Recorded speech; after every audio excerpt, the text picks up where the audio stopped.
Yo, yo, Hey man, how are you? I'm pretty good, brother. How are you?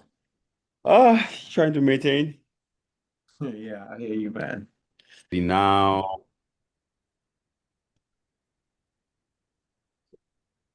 Hey guys. Hey, Hi, hey, how are Hey you? Ray. Good to hear from you.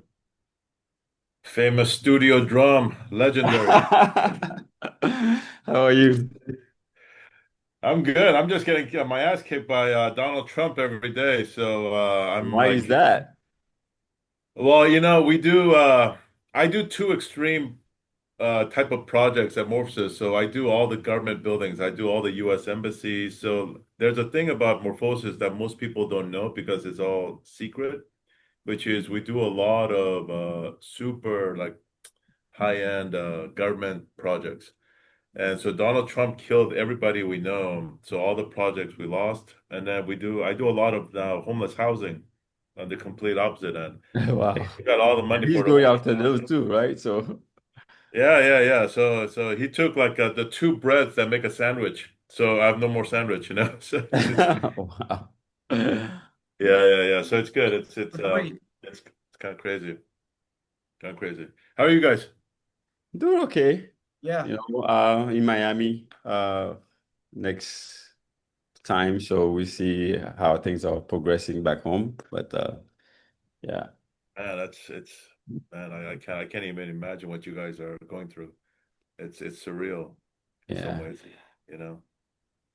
So I was like, it's actually I was amazed and kind of like super happy when you guys contacted me, because like I wrote to you about a month ago, Frederick Mangonez was Yes. contacted by I guess the previous mayor Yeah. before this one. Yeah.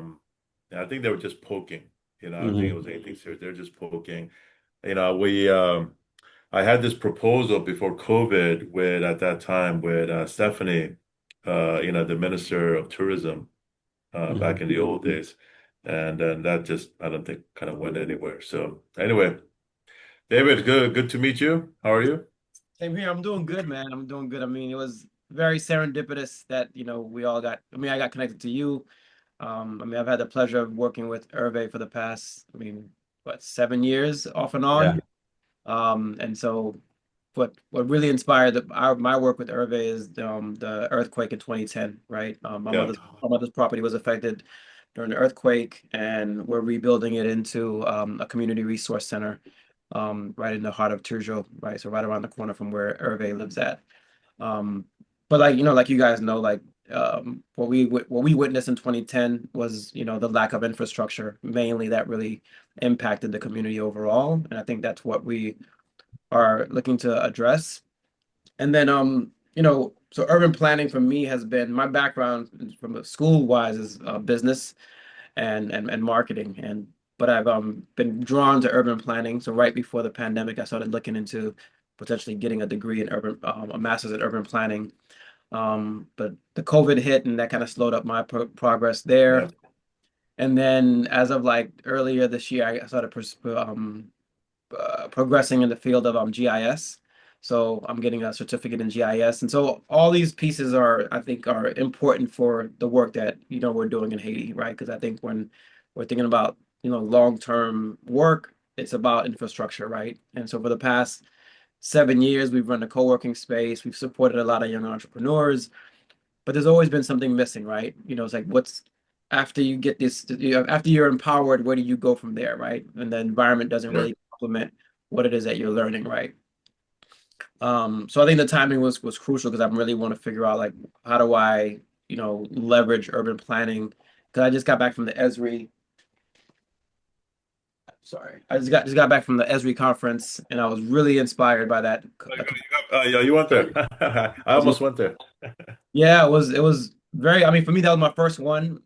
Very powerful community, and I think we're missing that connection to those resources in our context in Haiti. So, Yeah, I No, mean, no, amen. for us, one of the major issues in terms of problems and infrastructure is that you can't there's no way for you to clearly identify a piece of land, whether it's by taxation, by who owns it, and how did it change hand, how did it come about. So that line has been led in secrecy of the notaire who go from, father, son, stays in the bloodline. And they're the ones who they write out, oh, all the titles and the minutes for the titles, but other people can have duplicated and falsify the same documents, and then you end up like in litigations. But if you can digitize the process and make it available for planners and people who are doing work on behalf of owners, then I think you solve a huge problem about the authenticity of who owns what, right? Right. So and you don't have spoliation as they like to say as much as we have right now. It's just killing everything, investments.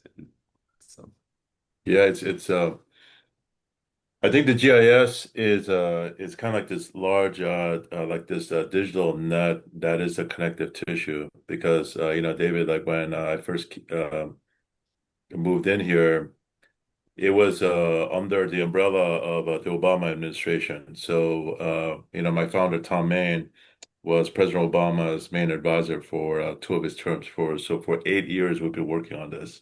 mm, And Michelle Obama had this thing, she's like really good friends with George Bush too, right? So Bush too wanted to use a STEM, sciences and math, to kind of like, focus on the American education. And then Michelle said, I want to use culture and the arts to kind of foster a strategy for urban renewal. And then the 2010 earthquake happened. And then so she asked us if we could just make like a reconnaissance trip, coming down. And the first thing we realized was that there was about 427 NGOs, all like separate with no connective tissue, no governance. They weren't talking to each other. I got crazy Baptists from Kentucky trying to like erase voodoo to like other guys who's trying to do other things. It's like, oh my God, this is like yeah, it's like it's just wild, it was wild west, it was like the Wild Wild West. It was crazy, and of course, I had the pleasure of meeting Hervé, and we're trying to kind of find some sort of an organization. And for me, it was, just David, just to kind of give you context. For me, it was like an older generation, like Frederick Mangonès, and then the new spirit of the youth with Hervé, trying to kind of understand the larger framework of what architects there were as voices. Obviously, there were more people, but I think brain-wise, I couldn't have the capacity to understand more people. And then at that time, of course, everybody knows that we were working with Micheline Jean, and I think she was coming in from the political angle. A lot of great things were happening. I swear to God, if COVID didn't happen, I think something could have really happened well. And I have some PDFs I could share with you if you guys have time right now, yeah. to kind of give you context. So I wanted to kind of maybe for David, because everybody knows what I've been doing, but David, just to kind of give you a little background on what we do. Because on the Esri side, I'm like deep in it. Like my roommate from grad school was one of the first five guys Oh, wow. in Esri, right? I just came back from like on the invitation of the Japanese government and Esri Japan to talk about how GIS can actually formulate strategies for urban renewal, right? And disaster prevention. I've been on several of the Esri conferences, so I'm completely familiar with what you're talking about. And so we're on the same page on that. And it's just adding, it's like GIS is like a nice big like pizza pan, and it's like for different areas, we just need to put the right toppings on the pizza, Yep. right? And make that pizza special and unique for that. But it's a good kind of connective framework, right? And for the infrastructure, that's like another whole man. Like we need like a bottle of rum between us to talk about the infrastructure side. That's a whole. Gosh, Jesus, man, David. That's like if I could just tell you how many times I've been around the world, with the big Haiti flag on my back, trying to like ask people to come in, to resolve, to help. Because, as you guys know, it's like 30% is policy, 30% is technology, and 30% is lifestyle, right? And it's just basically how do you kind of navigate those around? And it's pretty intense. My roommate from Cornell, he's the first guy to invent water from air machines. And so they make about 60 gallons per day, and he sells it to the U.S. Army. And he was trying to give me a few of these to put in Haitian villages because it requires no pipeline, Uh, right? No piping.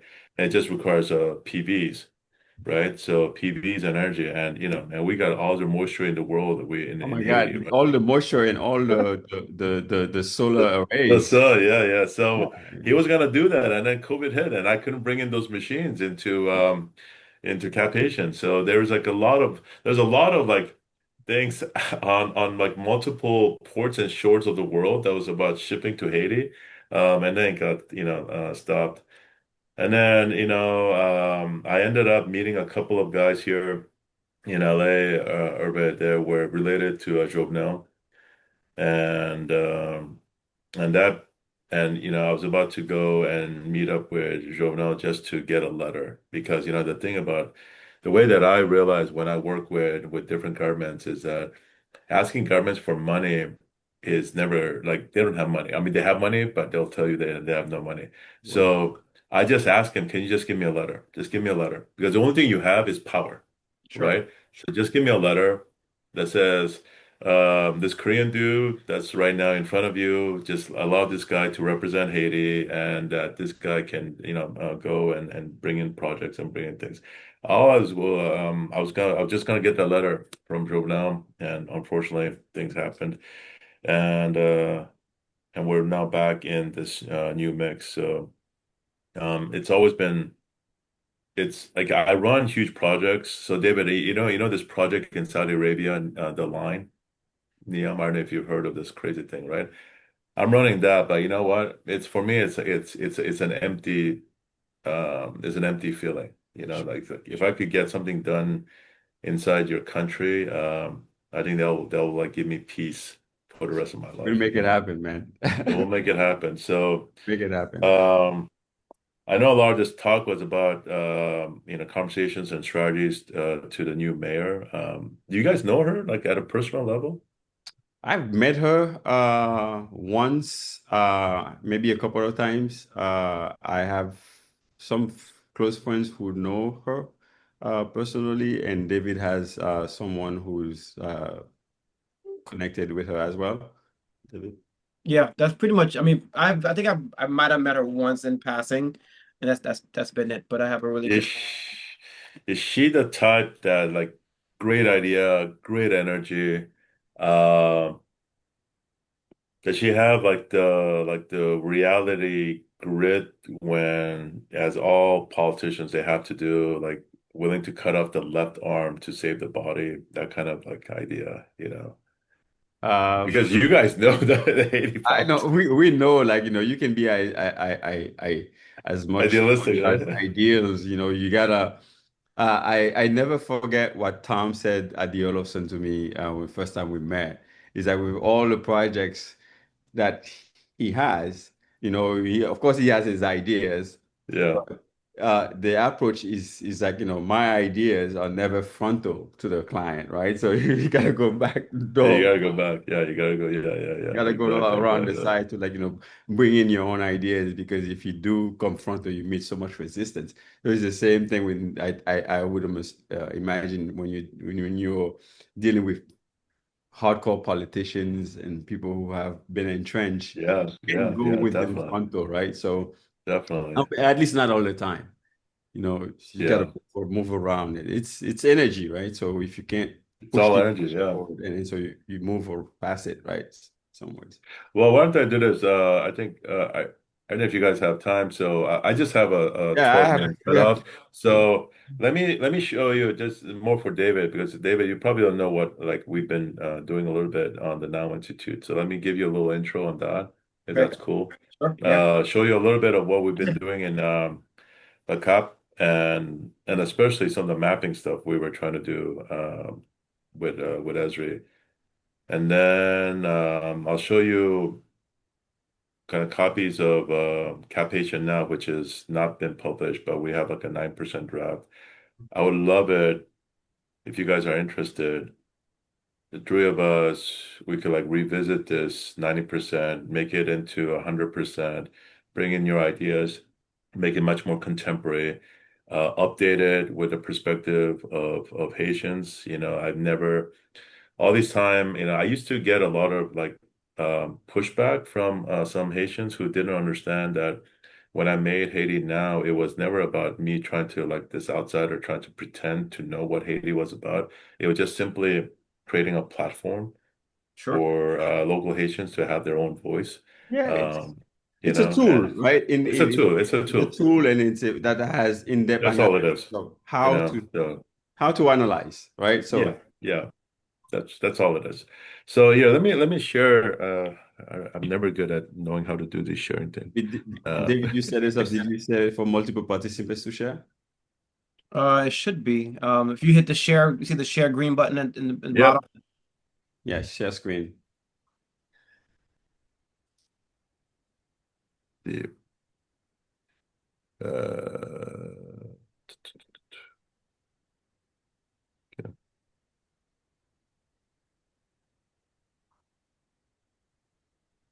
all right. Hmm. Okay. So this is the Now Institute overview. It's not just about Haiti, but it's the Now Institute overview, like basically what we do. Um,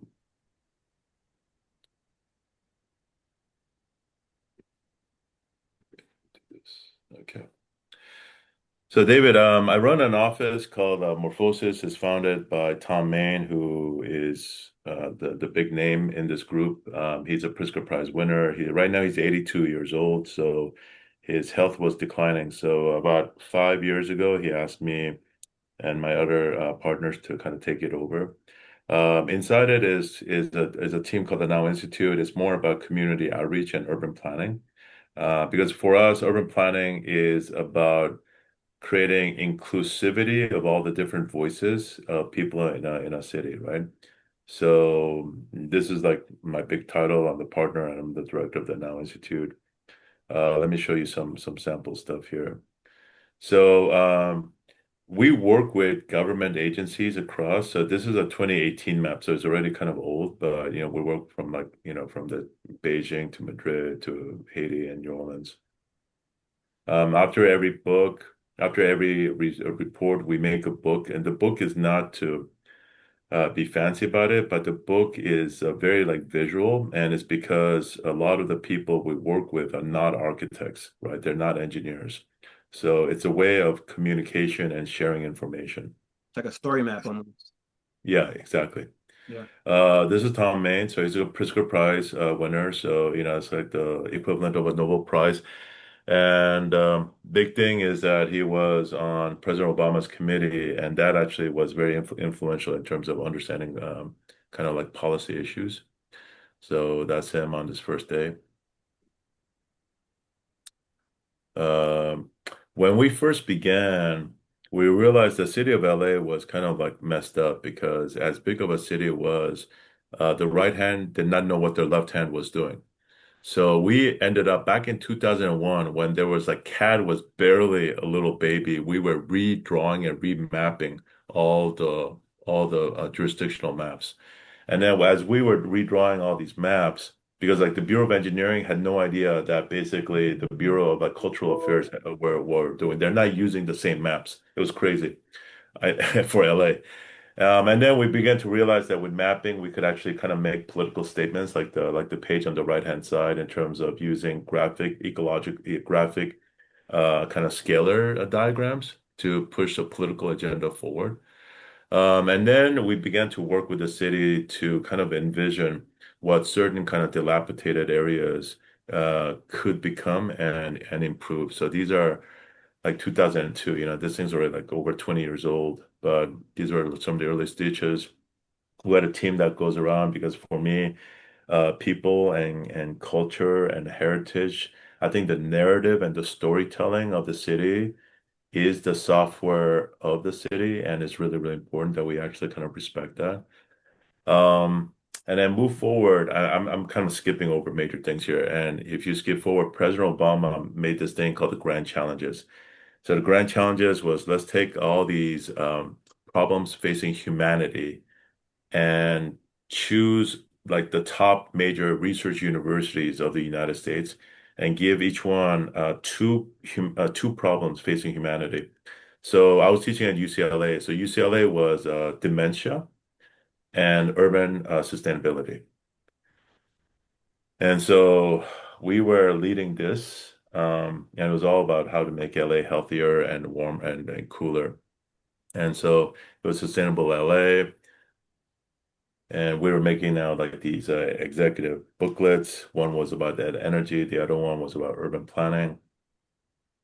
And then these are just series of just pages where we were tasked to kind of understand the strategies that would inform and create energy strategies for mobility, buildings, and water.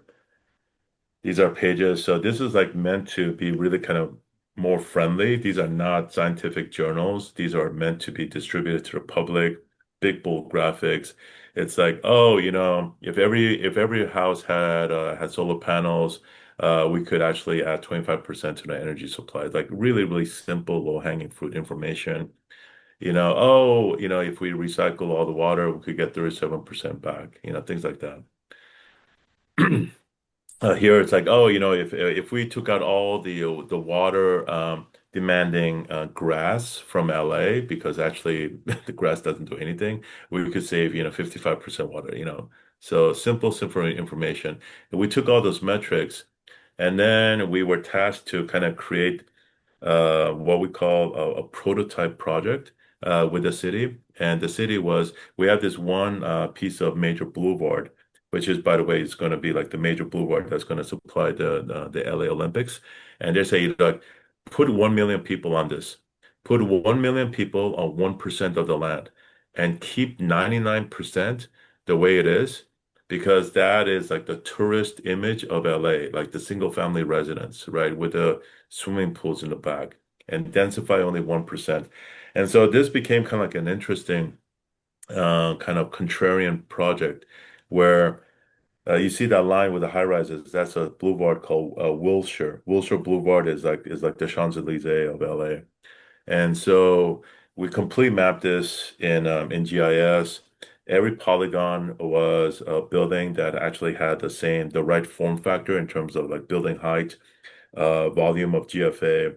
Every polygon, every massing was an intelligent geometry, and all those bars were active and they were all like reciprocal and interactive. I presented this in the Esri International Conference back in 20, I think 17, 1 year after this project was finished. Wow. And so this was the existing map of Wilshire. And then as a strategy, we were going back, okay, let's go back to an old-fashioned, transit-oriented development, TODs.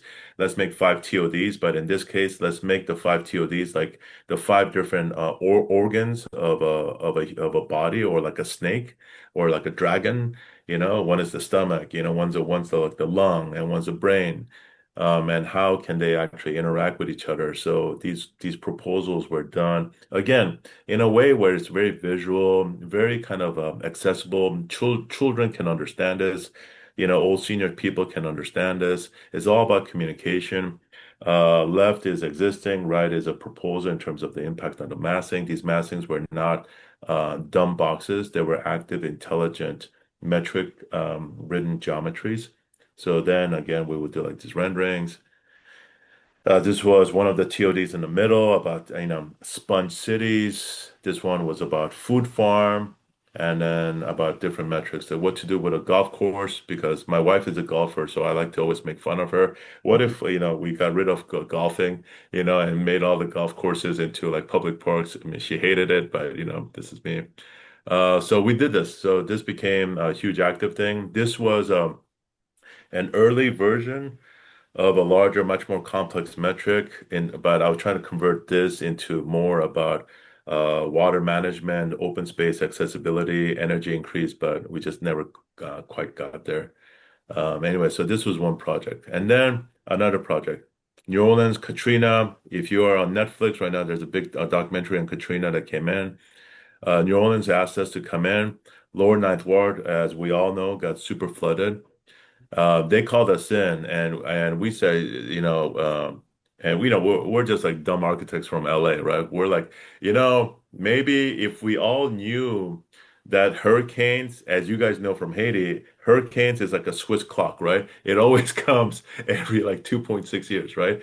Um, why don't we all move to a higher ground, to where the gray area is, because the gray area is the French Quarter. They basically said, okay, fuck you, right? You have no idea about heritage, you have no idea about family and community, and of course, I knew and was sensitive to that. So what we propose is that stay in the lower ninth ward. Why don't we propose a prototype that could be funded in the future, which is like creating a Noah's Ark, okay? And we call it the float house. And so for 3 weeks after a major flood, you could still use your toilets, you could still drink water, and you still have energy. And so we made this chassis of this float house. We built it, shipped it across from LA, and we assembled it. So this is essentially, it's a floating house. The roof is sculpted to collect rainwater and filter. And there's a nice couple that's right now living there. Um, and so this is what we do. Like we have a major problem, and if it's not urban, then we go from like grassroots, we go up. So in our house, Culture Now is part of the project that we were doing with President Obama, and so this is a book. I'll be happy to send these books out to you guys as a copy too. Sure. So, for example, they were saying so there's all these American cities that were dying because they used to be like big manufacturing cities. Probably would have made Trump happy for these cities to come back, but all the manufacturing went overseas to China. So they're saying, what are you going to do? So like one out of maybe eight different chapters in this book, one chapter was about this. For example, seven of the 10 largest cities are in the Southwest United States, for example, right? So what does that mean? Let's focus on what the Southwest can give us. And the Southwest gives us a lot of like sun growth.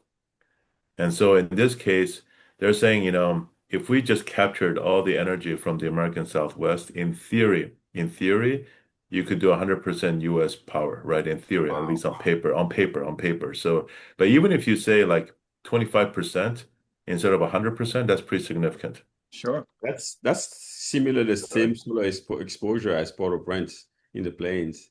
Absolutely, absolutely. I mean, oh Gets my a load God. of like eight kilowatt hour Yeah, yeah. sometimes. I mean, yeah, the studies we did for Haiti it was just unbelievable. If it was like a tabula rasa, that was unbelievable.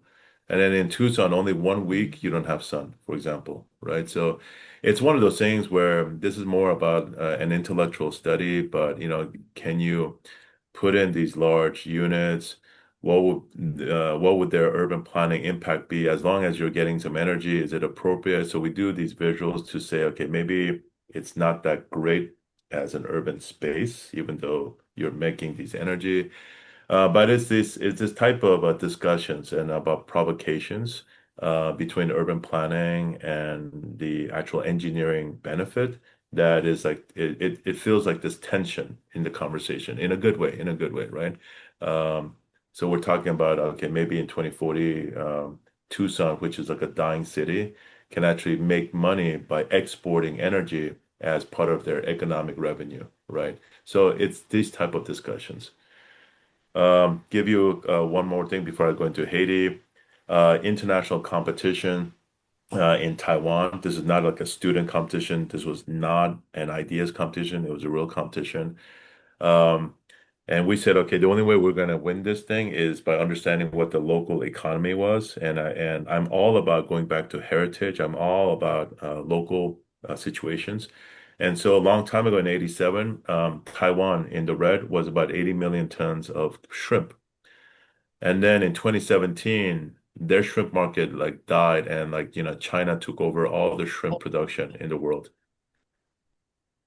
So this was a site, all the blue you see used to be the aquaculture farms, but it just kind of died over like 30 years ago. So I said, let's bring it back in.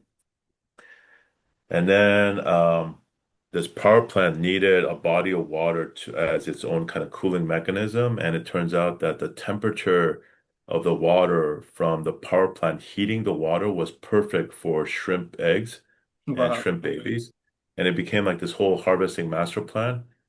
And so here in this plan, you have this really interesting kind of integration between the engineering of the power plant versus basically the biomes and the landscape of the shrimp. And so the NTDs are Taiwanese dollars. The whole thing is that, okay, let's just make a big shrimp farm out of this thing and make money, right? And so these are now all the visuals coming out from it. And we ended up winning this as the first prize for the government. So it comes from creating good, strong stories. It's not like you're not making stories out of like bullshit or from the air. It comes from research, Yeah. right? And it comes from heritage. And so that's where, as long as we do that, I think we're going to be good. Haiti now. Um, so we were, I'll show you this other thing a little bit later after this one. This was a deck that I made for a small team within the United Nations with inside UNESCO. So I was looking at Cap Haitien. I was down in Port-au-Prince for the first couple of years, and then Madame Michel-Jean told me you should pivot away from Port-au-Prince because if you put $1 in Port-au-Prince, you'll never see that $1. But if you put a $1 in Cap Haitien, you will actually see some little benefit. Yeah. So these were some pictures back then. And these were like, where of course, I mean, you guys know this, right? So, and these were all the photos taken by my students. And I was talking about the resiliency of the Haitian population, their like incredible ability to survive and somehow dignify their life and bring in some level of beauty. These are photos taken by my students, and I always like this ecological kind of blending and integration between uh, the land and the person, the land and the people, the land and the construction.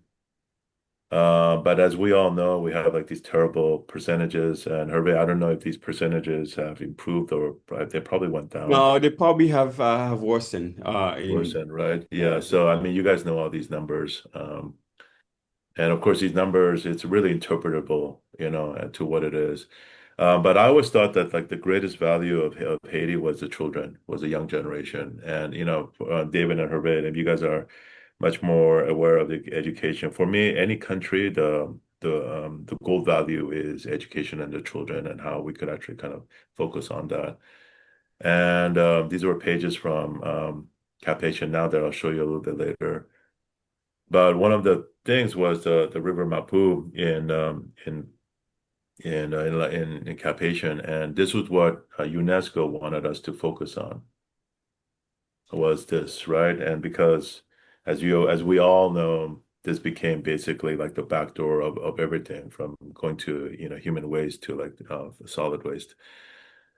This was a good little buddy of mine. He was taking me around to all the really good places where all the wells were, so I appreciated that. I brought in basically a Korean team to really take a test of water, and what they were really surprised was that the water, if you remove every element that was made by man, the natural water from the mountains was better and cleaner than World Health WHO standards. The water of the north, like if you and I went up the mountain and we just drank the water, you're not going to get better water than that in the world, right? So the water here that flows out is so good. It's like if I if we with the mayor clean all the debris that you see that he's stepping on, you let the water flow for about 2 to 3 months, this water will be clear. This is how fast the water was moving. Okay. Like everything that Mother Nature has given Cap-Haitian is like top shelf, top tier, right? So David, this is gonna be amusing for you. So we were like, okay, let's map it. There are no digital maps. This is like 2016, right? Hold on a second. So Hervé, is he still we frozen? No, he's good now. Okay, go ahead. so we started tracing. But we were tracing and assisted by that time, David, by a beta version from Esri, where they were trying to help optimize tracing. I mean, now if I were to do this, I have AI, right? But this was like 10 years ago. So we were like redrawing everything, and then we were using Esri's shadow calculations to kind of understand how tall these buildings were. But we were mapping everything in Cap-Haitian Wow. including steel. So here, look at all the houses at the bottom. Look at all the houses. So these are all the illegal houses, right? All the illegal houses. And so Cap-Haitian, they were like happy. It's like, oh my God, I finally have a cadastral map, which is you as a city, David, as you know. They need this to calculate how much infrastructure we're all going to need. Much later, like sometime like maybe 50 years later, they could use this for obviously for taxation, right? But obviously no one's going to be taxing anybody, but for connection. So crudely, it was more of a volumetric exercise of the, is it just one story, two story, no more details than that.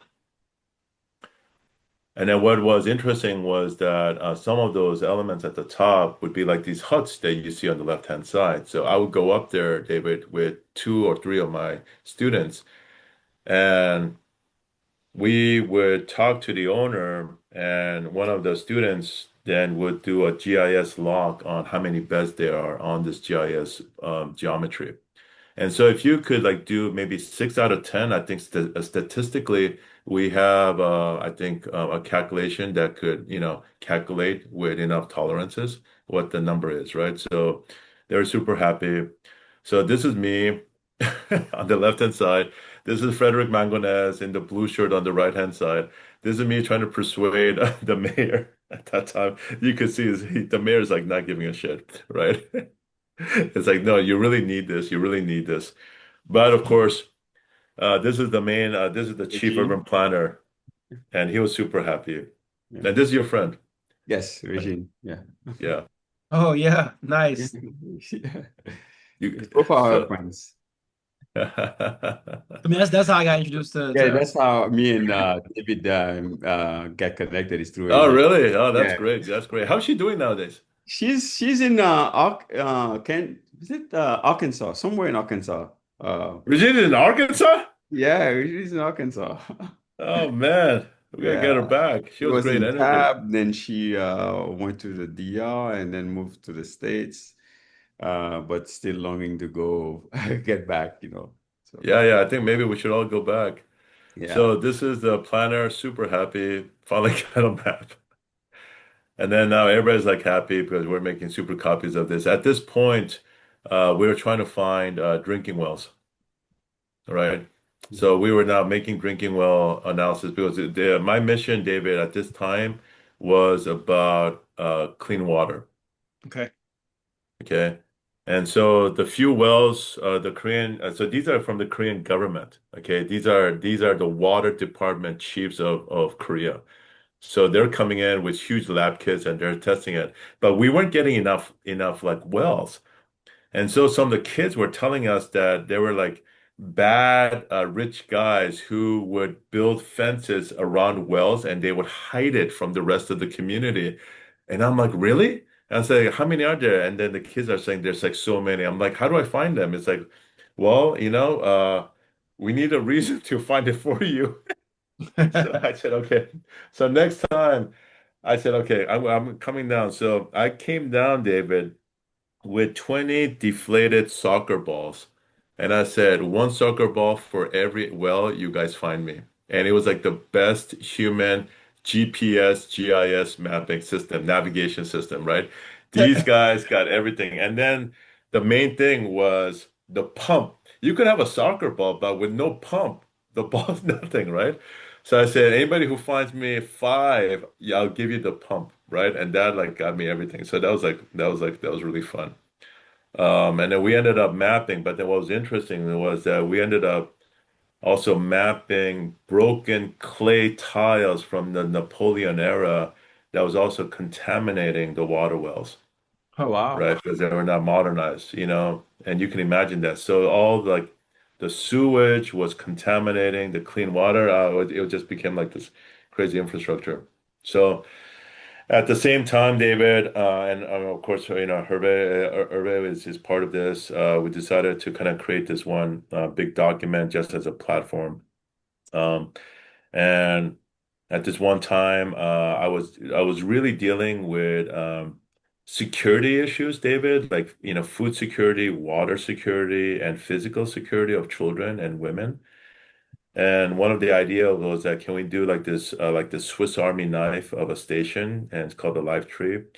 And so Madame Pierre-Louis, she was like this really strong supporter of us, and of course, she was running this one little park called Martissant, and you guys know this whole area is somewhat dangerous. And she said, "Why don't you like come inside my park?" And she says this is going to be like a really good narrative for you when you go back and tell this to UNESCO, because each one of those grid is like 1,000 people, and there's like a large social problem in terms of like basically gangs. So why don't you come in? I'll give you two sites. So she gave me these two sites for the live tree, and it was just basically this is a it's a 10-meter water tank. And why the 10 meters? Because I was using gravity to push the water through this Korean filter technology, just the pure power of water falling 10 meters. But the idea was that we would make this into like the outdoor collective area for the children and the locals, because as we all know, as you guys know more than me, during the evening, they cannot do their homework because A, there's no electricity. It is bloody hot inside their houses, so they all go out to the streets. And as you guys know, they get accosted by the gang members and becomes like a total untenable area.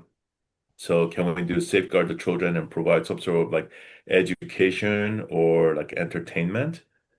So this was being built,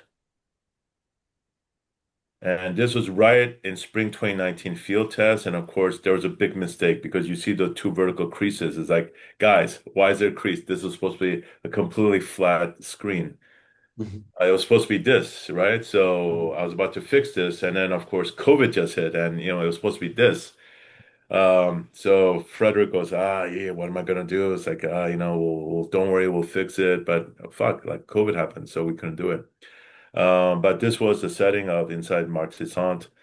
This building on the left-hand side was an abandoned building, so we found a little bit extra money to clean it up, and that was going to be now another music school in there. Um, and so these were going to be like these two little kind of like blue lighthouses. Mm. At nighttime, you could always see this, and children can say, "Okay, I could go there, I could get clean water, and I could be safe." And the idea was that it was going to be this, right? And the idea that if you actually have a compromised government, then you have to go to grassroots effort, right? And I think I have not found a group of people that are stronger and more resilient in grassroots than the Haitians, right? Right, super, super, super strong. Um, but this was like the last image for COVID, and this was about to get implemented. So that was like the larger issue. And then so the other the other component is this is another deck that I was showing just for like non-Haitians. This is like non-Haitians. Uh, oops, I don't know this thing. I don't know why it's like rasterized. Yeah, here we go. So this is like my pitch to like UNESCO. It's like what city can claim, all these characters? What city can claim that when Columbus landed, right, that this was actually the place where actually Columbus landed, right, near Cap Haitian, right? Like you can't make this up, right? This was like the beginning of the mythology of North America, right? And the Tainos that he met, he thought they were like the Indians, right? The Indian lore, when he met the native Arawak and the Taino people. Okay, what city can claim Napoleon Bonaparte at the same time, and how you basically, um, when it was part of the colony, that 40% of the world's sugar and 60% of all the coffee consumed in Europe, and the legacy of all the coffee culture in Europe right now that you see all came from Haiti. And then at the same time, you kick their ass, right? And it was the first Black republic in the world. Of course, you guys all know this. And but what most people don't know is that it was actually the second republic in the Western Hemisphere. The After the second, United States. yeah, after the US, right? Mhm. So just like these 4 or 5 slides, it's like the most amazing history. I'm like surprised no movie was made about this. I think there was one movie that was made in 1979, but somebody didn't. I think it didn't get finished. And then, of course, the largest fortress in Western Hemisphere is a citadel, right? The largest fortress. I think the country has the largest fortress system in the whole The of. fortress system. Yeah, that's right. That's right. And then Mangonels right now is recording all that. Yeah. And then, of course, I mean, we all know how pissed off we were about the U.S. occupation because they were just they were pretending to help you guys because of the deal made with the French. And then, of course, they took the money. So, no one here should have any banking account with Citibank because the Citibank was basically the laundering bank for all the money for the US government after they took $500,000 worth of gold from Haiti, you know. And then, of course, you guys know all this and the complexity of a contemporary, politics.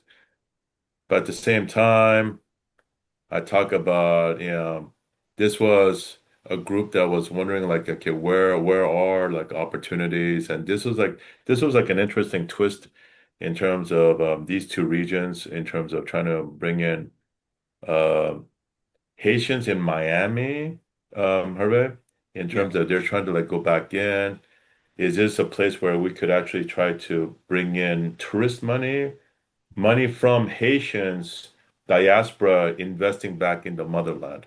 Yeah, I mean, I Right. have this saying where I'm always saying if you I think, urban development wise and dollar for dollar, as you were mentioning before, if you, for every dollar that you invest in an urban area, you need to invest three, in Yeah, a rural community, just so that, whatever you're trying to do in the urban areas doesn't get messed up by by attraction. correct. Because Absolutely, to absolutely, valorize it, you have to put value in the absolutely, communities. If absolutely, people not they don't feel absolutely. valued, they're not gonna remain. They're not going to remain. Yeah.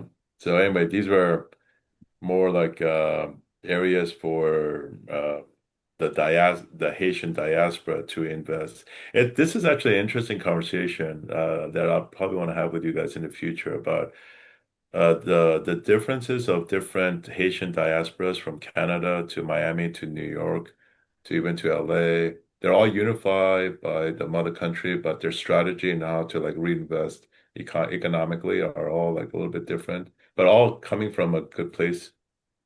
Yeah, it's all coming from a good place, but there's has it it's not locked, right? It's not locked. Yeah. So David and Hooray, you guys are the ones who has to lock it. I Yeah. come in and try to lock it. It's like they Well, look at you. It's you might like, have no, actually, you might the have Chinese better. restaurant is next door, sir. No, no, actually, it might be the other way around. Really, really, really? Yeah. Okay. Then you gotta help me navigate it. Yeah. So yeah, so these were all these things that you guys know. Yeah. And then this was the stuff I just showed you. So, looking at USAID, like back in 2020, guys, in 2014, uh, it was around 40 million we needed to clean up the river, for example, in Cap-Haitien, Yeah. you know. These are some of the side stuff that I was doing. Irvin and David, I was working with a group called Samushka up in Cap-Haitien. I'm still working with them. They teach classical music. This is their site that they had, um, which I like because it goes back to what Irvin was talking about. It's a little bit away from the main downtown. We're looking at these bars. This was like a student project, so it's a little bit too crazy, but it's more about trying to kind of understand some sort of like these collective parks. This was the one that was made. So check this out.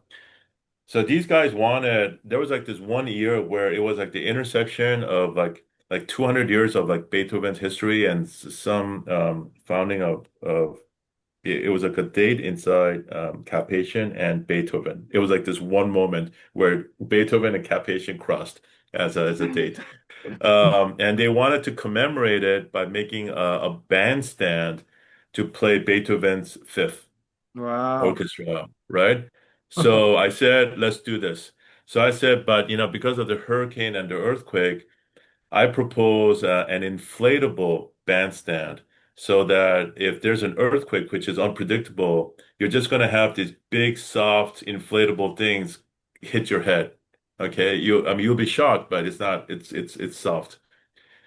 Hurricanes, we know at least 24 hours before when it's going to hit at the worst case. So you could bring this down to take out the air and roll it up like on the lower middle picture and store it away and then you re-inflate it and bring it back up, and then it becomes like the safety bandstand. They loved it. We built this in China, and COVID just stopped it. Hmm. And the idea was that it was going to be like this big band show. This was the school that we are going to do. Now this thing has shifted into. I'm working now with the Belgian government who's supplying like the violins and the pianos to this. Um, Irvin and David, if you guys are interested, I'm trying to look for more of a local architect presence. So Irvin, Yeah. I'm offering this to Hey, you if you want to get involved with me on this to build yeah, this, definitely. I'll be there. So let's do it. Let's do it. And yeah, so this was like one, and so these are all the stuff about the background showed. Yeah, so this is one, and then as a last thing, let me just show you pages of Cap-Haitien Now. So these are like double spreads. I had to put in this um, this print just so I shared this one copy with one guy, and the guy made several copies of it illegally and Wow. and and, and Oh my claimed God. that it was his stuff, and it was like a big headache. Oh my God. Yeah, but this is like the 90%, right? So you could see that the writing, everything's like really, really like it's all laid out. Mhm. Okay, all the drawings are super crisp. That map of Cap-Haitien, that's our map. That's our digital map, Yeah. right? So for example, on this one, David, I could totally see maybe, if we could work together, we could like raise the bar on the GIS mapping of this. It won't be just this one map. It could be several layers of maps in infrastructure, ecological, maybe even like economical, right? Yeah, because I mean, 'cause a lot of the data that exists is not real, and I've been trying to figure out how to get Yeah. I have, data. I think I have some sweet videos from the last time I was in Cap in July. But Uh, but I think then those are okay because I think it's like any like scientific research paper, guys, right? You just have to put a disclaimer. It's like this represents X amount of information based on our best due diligence as of like 2026, right? yeah. And then people go, okay, okay, I got it. All right. So we just need those, Yeah. and yeah. So I'm just gonna scroll through these. This looks beautiful, man. This is No, no, but I think this is I want more young, hungry, very hungry, angry Haitian designers to get engaged in this. I'm showing this to you not as like, oh, hey, this is done, this thing's frozen. yeah. No, no, no, no, opposite, opposite. This is the beginning, okay? And I want this to be like a big platform for everybody. So. This is kind of where we are. I love for the three of us and maybe bring in more people, Hervé Yeah, and David, definitely. underneath I'm you, thinking of a couple of you other people know? that could come Yeah, in. yeah, yeah. So I'll just stop sharing here. And these are just like, and the nice thing about these is that I always like to combine photographs with an architectural drawing. I'm an architect, so I like vector drawings. I like clean line drawings, you know. Yeah. Just like these type of analysis because I will tell you no one has done the downtown cap patient drawings like these. Why would they, right? So And so a lot of anyway. these maps are not on ArcGIS, or they're not on they're not available, right, for us to access, correct? No, no, no, but that's what I'm saying is that yeah, I'm gonna stop sharing so we could just talk. But um Esri and GIS is where we are. And right now, if we need to start making these and layering GIS information, I got the best guys because they're all from like Jack Dangermond's team. They're Okay. from Jack's team. Okay, so I'm like completely connected to the top leadership. Right. And there's a branch that broke out that formed Esri Japan, and these guys are more badasses because they're dealing with more cultural heritage. They're dealing with more information science. The Japanese are taking Esri and making it into a super Esri, even though they don't call it a super Esri. The Mhm. Esri in America, their money, David, is if you and you know this from going to the conference. You remember, like, there's this whole other side. I don't know if you got access to it. That's all military and CIA and FBI, all the intelligence security division, the entire mapping of the world in terms of how we're going to attack a country, how FBI basically maps out regional cultural mapping, how the CIA does that. That's all Esri. Got it. That's where the money is. Okay, you and I are trying to save a tree and a nice village. We're Sure. like the small portion, but the big narrative, right? Yeah. And so I love to kind of layer that on, and I think I think for me, the Cap Patient now and whatever other projects, it's if it's a way that I could help you guys and you guys can also participate in these together. Like I want to be able to like pick up the stuff from when after COVID just stopped everything, I think right? it's crucial that it does get start again to start moving. The information So is hooray, and David, then you guys tell me. necessary, You guys tell me. and I'm no, here to help you. listen, um, we have to do it, and that's the only way to Because, go about it. no, for sure, because the reality is there is going to be a large migration of folks coming to CAP It's and already happening, and then yeah, the city is suffering greatly from this density increase of not it's not just a density increase of people, right? But it's a density increase that's affecting culture of Cap, right? So and people businesses come with from Port-au-Prince and move to Cap, and then they don't have the same Yeah, culture, right? People yeah. move from Port-au-Prince to Cap, they don't have the same culture. And that's affecting the city as well. And the city already had its own problems, right? So, and you have other interventions that are happening that are attracting people to the city, and um, a lot of cap where people are moving to are in flood zones. So that's a huge issue as well. So the bay of Cap, when you I have one shot when you like coming out of this area, I was going to the airport, and then you're getting to the road that's bringing you to the airport, and then you're like, wow, you see this panorama that you like should be really amazing, right? And then guess what? It's not. I know that it's amazing. I can feel it. I can see past all the garbage and the lack of building care that exists, Mm, right? mm. But a lot of people won't see it, and they just stop from that point. Uh, So we had to change Where it. is right now, people talk about housing, for example, people talk about infrastructure. I mean, number one, there is zero money inside the country for this, right? So that's the truth, right? And so it has to come from donations, generations from like either other countries or from like obviously USAID is completely defunct it. So from like the Inter-Latin Development Bank, IDB, maybe. Yeah, I think the other thing is I would not I would say that the money inside of the country because the what we say is that the taxation office DGI is like the and the customs they're all like posting record collection profits every month, right? So where is the money going?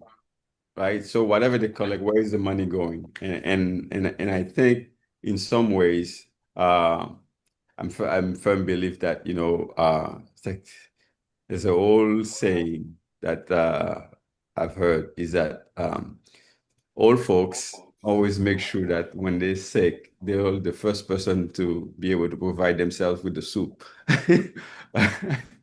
So so as a country, we have to be able to be able to contribute to the things that we want to do. Not necessarily be able to have all of the resources, but because we can't, we're too small, too many things have happened. But we have to find a way to contribute to whatever is gonna heal us and make us to the place where we can make a country in a sense. Exactly, exactly. Yeah, we have to catalyze it, right? And we have to be Yeah. the leading the charge as best as possible. Like I know there's a large amount of diaspora folks that want to contribute, but with all the implications that are happening right now, we need to show them where to invest and how to invest, right? Yeah, I mean, I think, I've had so many ideas with the diaspora investments. And, one thing is like you need, they need to organize themselves as a economic bloc here simultaneously as well, because you won't be able to stop them from wanting to invest back home.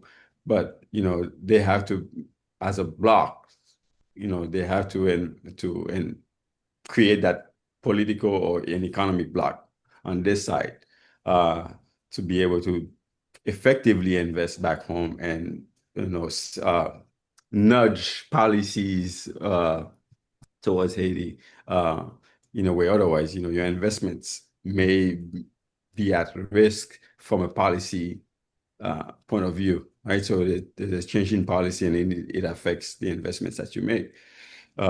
So you can look at remittance, for example. Yeah. Yeah. If you talk about remittance, if you're sending $100 to a relative, I don't think, I may be wrong there. I don't think putting $2 or $3 or $5 from that $100 into an investment fund will make a difference in that one person's life because the money that you're sending is going to come right back anyways in consumption. It's going to go to the DR.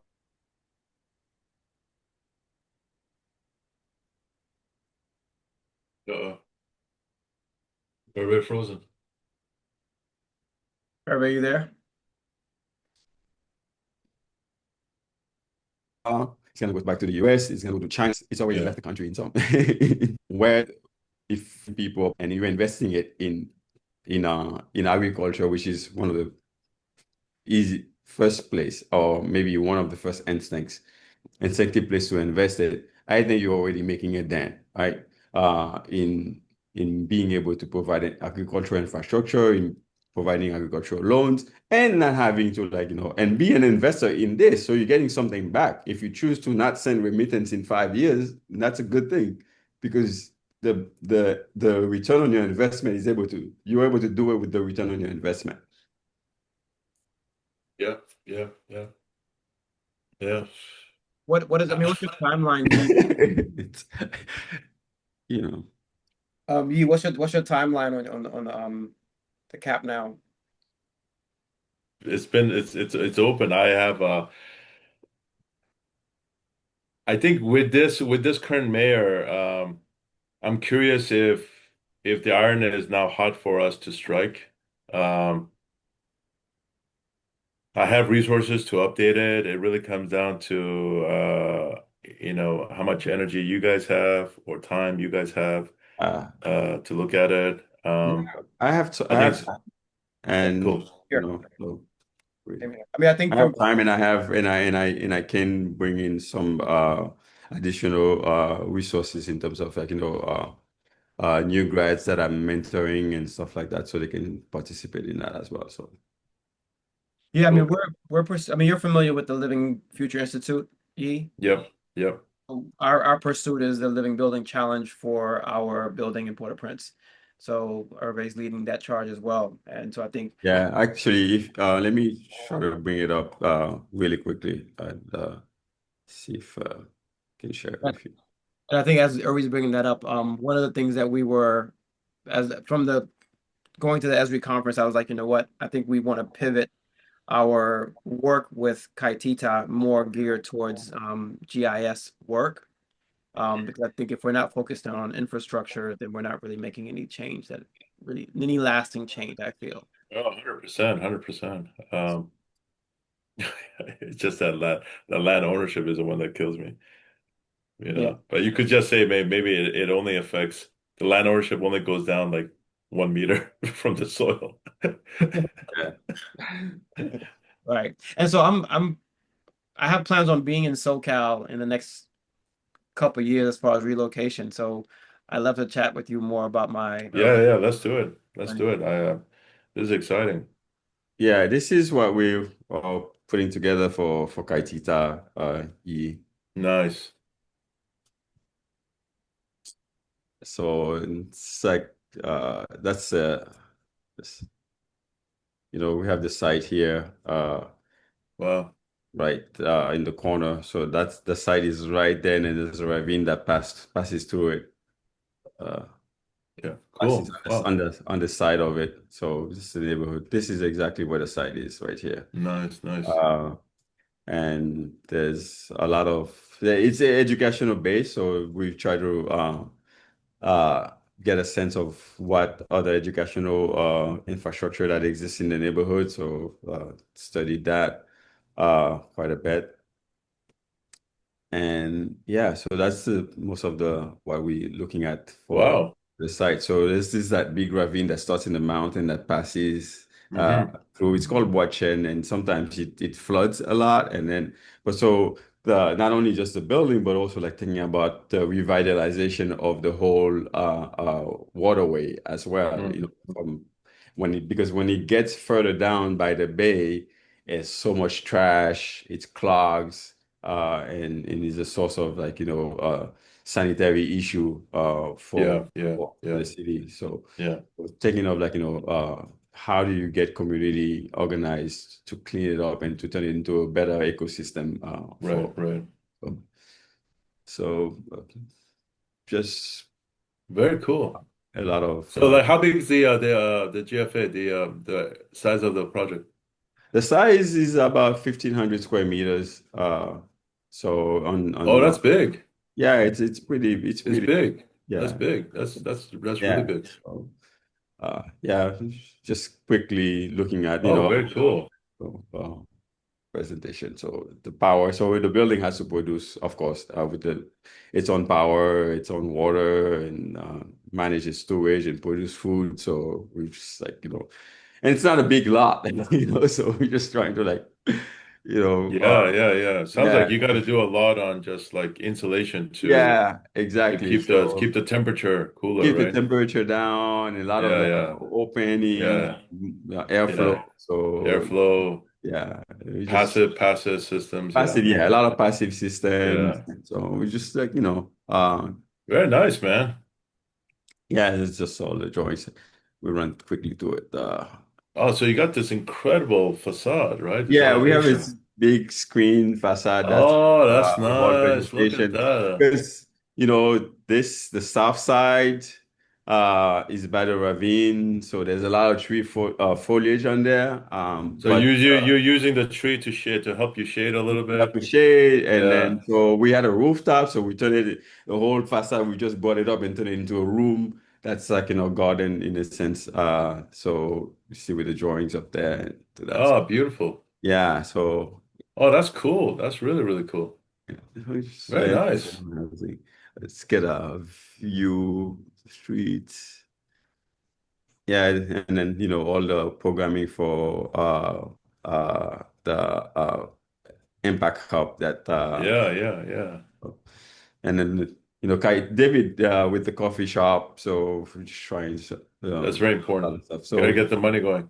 a lot of a lot of local materials. So I've been trying to develop a local stuff with locally available sustainable renewable materials and things that are produced locally as well. So there's a lot of it small little investigations on materials that are going to Very happen. cool. So like this is what is the concrete CMU, the main The structure? frame is concrete CMU with and Steel uh, reinforced? steel Yeah, yeah. reinforcement, and then there's metal decking. Nice, And, nice. uh, a lot of it is going to be this. There's a couple of studios in there too for lodging in there. So, and then that's the space from above. So just like. Yeah, yeah. Wow. It's really nicely planned for such a compact site. Yeah, it's a very Uh compact site. yeah, So. yeah, yeah, yeah, yeah. It's almost like designing in Tokyo. But I love the facade though. I think the facade is gonna be great. Yeah, it's gonna be cool. So just trying. Ah man, nice job. Thank you. Nice But job, guys. the reality with this project too is that we can't build in isolation, right? And Yeah. so part of that really like how do we propose other visions for the community overall, right? So we're looking at an asset map for the neighborhood and figuring out, okay, what exists already and how do we also revitalize some of those other existing spaces that exist too, right? And start to have those conversations with landowners. But again, having access to parcel information doesn't exist. And so we have to kind of go in and help to create that information as well too. If that makes sense. Yep, got it. Let me ask you, here in the American media, we hear so much about the gang violence. What is the reality? It's real, man. It is Let's just very, say very real. so for now, our that little area where we are has still been able to function, even though the gangs are like, within 500 meters or 300 meters or 100 meters at some certain points. Hmm. But if you take downtown Port-au-Prince, that's all of the coastline from Arcaye, or I would say from Saint-Marc, before Saint-Marc, uh, just before Saint-Marc, back towards Port-au-Prince and towards Corfu and Leogane, just stopping at Leogane is all gang controlled. Got it. Got it. Got it. And Oh, that's nice. then you have to the east in Kenskov, that's another front where the city is squeezed in pretty much, right? And then to its northeast as well, Guadalupe. So it's been controlling southeast as well. It's just, so west, east, south, and north, we squeezed in quite a bit. And there's massive destructions of the lower parts of the city. I mean, It's you guys mentioned being at a Hotel Olafson, so that's no longer there no more. Oh, I uh, know that. That. I mean, the two, Olofsson was the first house built in Paco, and then there was the Talamas house that my friend Tom El Saye, who's an amazing artist, and his grandfather Isa El Saye started this El Saye band and in a gallery, and did a lot of teachings, art education out of that house, and that they burned down as well, and lots of issues in Baco, which was one of the really cool nicely laid out neighborhoods in Port-au-Prince. And you have Bapper Shoes, which been destroyed. And that was one of the places talking about GIS. This is the one of the neighborhoods, few neighborhoods where like the land titles were intact for that area, you know.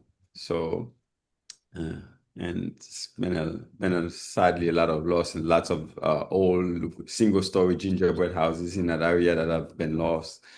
So And it's a huge historic loss. There's a memory issue here, like city's been stripped of its of its yeah, I historic don't, yeah. past. It's so yeah. It's I can't even like get my head around it, and I can't even imagine what you guys are going through, you know. Yeah. So yeah, the gangs issues are quite real. Sometimes, yeah, the media may put a bit of more hot pepper on it, but Yeah, yeah, yeah, yeah, yeah. doesn't Is it true that they have not gone up to Cap Asian? Like it hasn't gone up? they haven't gone up. It's not to say that they haven't tried, because there's a clear strategy that is employed, right? The strategy is a shock strategy that forces people to flee and move, and then you take the space, you occupy the space that people fled from, and then you're at the same time, while they're fleeing, you infiltrate the movement, right? And then that allows you to take over the next place. And they move in with between not all the time in groups. They move in by individuals, and then they start to assemble in smaller places. And then so next thing you know, you have 3, 4, 5, 6 individuals or 10 individuals who are doing reconnaissance and planning takeover of an area. It's like that. So they've tried in Cap. They haven't been really successful. They've tried in other parts, but yeah. Yeah. So it's Well, very sophisticated, the strategy, huh? the strategies. Yeah. Well, I think in times like this, the only thing we can do is just continue doing the right thing. So, Yeah, Oh, of course. Yeah. Yeah. planning for the future for sure. So yeah. I guess question for you then, with regards to your thoughts around GIS integration within this CAP now, what did you have in mind as far as I tools? think for the I think for the I think there's two things. I think to raise a level of GIS documentation for Cap Haitian, I think it's fantastic. I think that raises a bigger question on who's the end user, who's the owner, and where's the funding for you, right? I could bring in assistants and I could bring in people that could help you lead the charge. Um, and I think there's a lot of people within the GIS world, as you know, that have a huge philanthropic heart because a lot of that is coming in. So I think that's that. I think Yeah. Capation now is one outlet of it because obviously it's not a live a digital map. It's a book. So it'll be about capturing Yeah. GIS information and hopefully understanding that there is this deep layered information database that is available. But I think for the Esri GIS, these are used for professionals for urban strategy. I think that's one which I could help you with, or we could work together. The Cap Patient is more of a public distribution, political Yeah. book. Like if this thing went into the mayor's office and the three of us are in front of the mayor, it's like, oh, I put a small like little post-it here, open up the page to the to the GIS map saying, dear mayor, these are all the layers of information we have. It's a way of taking very complicated information and making it really kind of easy to understand for normal people, Yeah. right? Because we're gonna meet And like government people, right? So yeah, when I think about what the line of thought, and I want to think about not just Cap, but also like you can't think of CAP without thinking of limonade, without thinking of, Of course. Terrier Rouge. Yeah. That whole RN6 corridor is so crucial to CAP and how you stretch or This is shrink the where city, right? this is where we can redefine the conversation. Yeah. Yeah. You guys there? Yeah, we Yeah. hear. Okay, sorry. Yeah. I was just No, this is good also because with Array, it also allows people to look at different de-densification models like you're talking about, right? Uh, Yeah. yeah. yeah.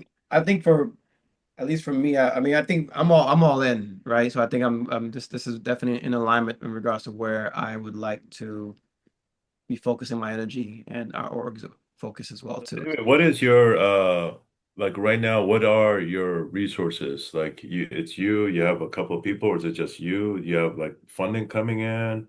No, I mean, What's so we have our small team, so this team of like right now four of us, three. I have three staff in Port-au-Prince and one right now in Tulum, and then we use grant funding for the most part to help with yeah. some of the work. But that's dried up a lot during this administration. So I think we have to knock on some more doors to be able to fund some of these things that we're planning going forward. I think in January we're planning on launching our documentary, and hopefully that documentary will help us fund some Oh, projects moving forward as well too. Um, that's kind of where we're at. I mean, but we're looking to really. I mean, I think for as we're pivoting, because we had to close our co-working space back in December because the environment was compromised, and so the infrastructure was compromised, and so as we were looking for other locations, we decided to just put a pause as all the gang stuff was happening. Like now's not the time to relocate. So physically, we're not doing any actual entrepreneurship development work, and so we're pivoting in this new space of like GIS, urban planning as a way of like thinking about long-term infrastructure. So I think when it comes down to asking for funding from, donors to be able to give them a clear direction on where their funds are going towards, I think this is probably going to be able to more resonate with some folks because now there's a clear direction on what we're doing in that regards. So Mhm. where are your where are all your like your utility maps coming from? don't have any. So I think we're still searching. I think we looked at Living Atlas. There's nothing on Living Atlas. Anything from like old residual leftover USAID? I need to Seeing look. some. I need to look to see. So Man, people I knew USAID, they're gone, so I'm trying to like track them down. But I mean, they actually had some really really good documentations. the Um, oh, Open Street Maps had some stuff, but everything that I saw was like more Jamaica, other parts of the Caribbean, but nothing specific to Haiti. So I can't find any utility maps at all. okay, okay. Yeah. So All right. Well, this is where we thrive. This is where I do well. so let me ask you this. I mean, I know the Cap Now book are not digitized, but I'm curious if it could be digitized and if it could be one of those things that could live digitally where people and be a little bit more interactive, right? Almost kind of Yeah, yeah, yeah. Absolutely, absolutely, like a absolutely. story map almost. Yeah, yeah. I mean, I think right now with uh with CAP, I think if there's a version where there could actually be embedded much more intelligent like videos and things like that, I think they'll like definitely raise the bar a lot more. Mhm. Um, we just want to be in the sector where like our name is recognized because a while ago when the government do try to take credit for everything, that was like a really weird sting, a Sure. blow for us. Just because I think once we kind of get the trust of people, then I want to be able to create an umbrella where I can bring everybody, everybody underneath the umbrella and Mhm. just make sure that it's a good, safe place where we could trust each other just to do like a super, like a Avengers team hit on the work. So yeah, I have no issues with that. Right now, I think the book just needs a good editorial filter. It's old. It's like the information is old. Okay. Some of the assumptions are old, and I think it just needs a more of a contemporary refresh. You Okay. know, um, but yeah. I think we're all talking the same thing. I think the one thing I always realize about talking about Haiti with anybody about Haiti, Haitians, outsiders, is just that there is no clear separation of issues. Everything is Oh, mixed in, you right? have to be able to Everything's mixed in. navigate it all, right? So Yeah, yeah. one leads to the other, and Yeah, exactly. You got to be like water. You just got to like flow in and flow out. yeah. Yeah. So David, everything you're saying is all good. I have the capacity where I also teach at USC. So, and they have a big ArcGIS geography department. I could tap into student resourcing there to like get extra help. I could tap into global Esri team members anywhere you want.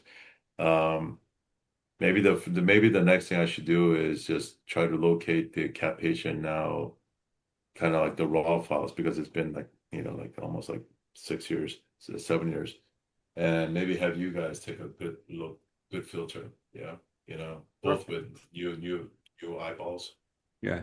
you know, and then we'll go from there. Okay. That sounds like a plan. Yeah, I like that Yeah, a lot. we'll go from there. Yeah. Okay.